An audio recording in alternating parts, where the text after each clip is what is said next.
Plusieurs personnes se réunissent pour créer ensemble une œuvre originale, par exemple, un jeu vidéo. Salut Thierry. Salut mes amis, mes compagnons.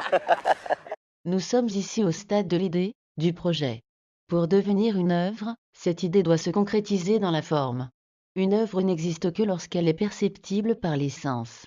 Dans le contexte d'un jeu vidéo, elle sera définie par du texte, des graphismes, des sons, et également une expérience interactive vidéoludique. Pour simplifier la compréhension, imaginons que chacune de ces personnes se cantonne à une seule fonction dans le processus de création de ce jeu vidéo.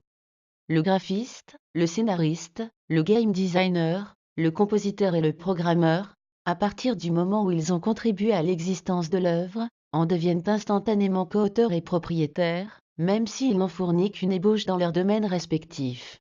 Ébauche de scénario et de gameplay. Ébauche graphique. Maquette audio.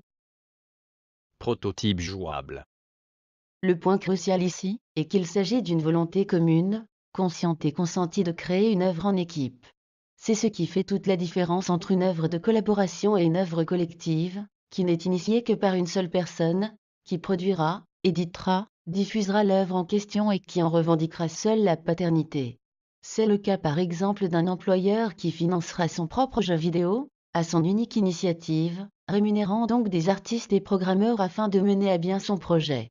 Dans une œuvre de collaboration, il n'y a pas de course à la quantité, et aucun domaine ne prédomine sur l'autre en ce qui concerne la paternité.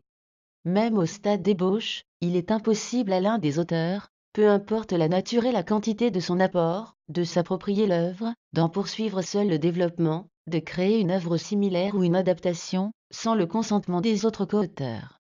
La première mise en forme de l'œuvre définit son identité et ce qui la caractérise. Cette première mise en forme définit également un point de repère temporel indélébile. Salut Thierry. Salut mes amis, mes compagnons.